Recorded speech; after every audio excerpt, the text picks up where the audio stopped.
जय हिंद, वंदे मातरम साथियों। आज हम पढ़ेंगे विज्ञान कक्षा 9वीं का अध्याय क्रमांक 5 जीवन की मौलिक इकाई।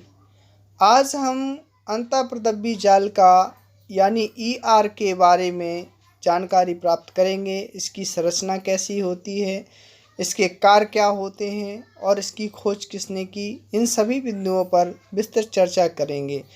पिछले पार्ट में हमने केंद्रक के बारे में जाना था। यदि आपने पिछला वीडियो नहीं देखा है तो वीडियो की डिस्क्रिप्शन में लिंक दी गई है, आप वहां पर जा कर के देख सकते हैं। चैनल को लाइक, शेयर, सब्सक्राइब जरूर करें। कोशिका के अंदर उपस्थित अंतःप्रदब्बी जालिका जो होती है, यह कोशिका का बहुत ही महत्वपूर्ण अंग होता है।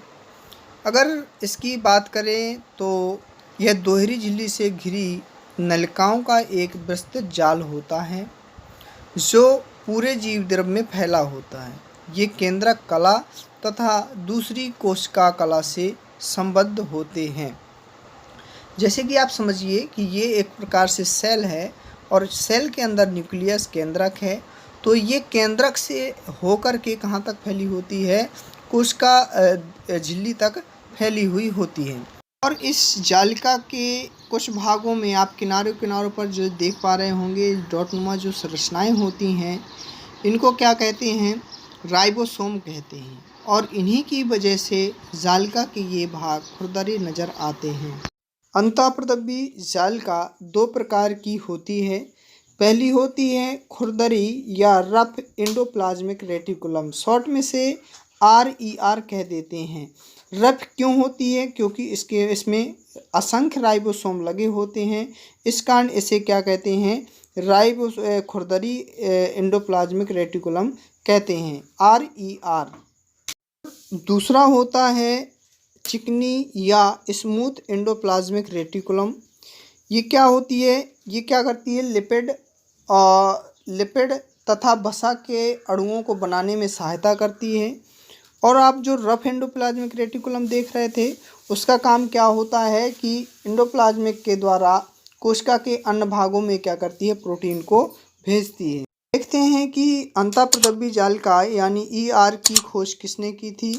तो इसकी खोज का जो श्रेय है वो KR पोर्टर को जाता है, अतः इसकी खोज KR पोर्टर महोदय ने की थी।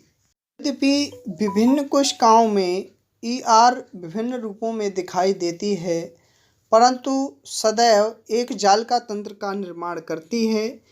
इस अंतःप्रदब्बी जालिका झिल्ली तंत्र में ER, Golgi body, lysosome, vacuoles आदि पाए जाते हैं। सामान्यतः ER का जो कार्य होता है वह कोशिका द्रव्य के विभिन्न क्षेत्रों तथा केंद्रक के मध्य जो प्रोटीन का जो परिवहन होता है उसके लिए नलका के रूप में कार्य करता है। मेन इसका वैसे देखा जाए तो रोल यही है कि ये क्या करता है, परिवहन का कार्य करता है, केंद्रक से लेकर के कहाँ, कोशिका झिल्ली तक, और कोशिका झिल्ली से लेकर के केंद्रक झिल्ली तक, क्योंकि ये सेल मेम्ब्रेन तथा न्यूक्लियर मेम्ब्रेन के बीच में फैली हुई होती है। एक कार्य इसका यह भी कह सकते हैं कि यह जैव रासायनिक क्रियाओं के लिए कोशिका द्रव्य ढांचे का कार्य करती है।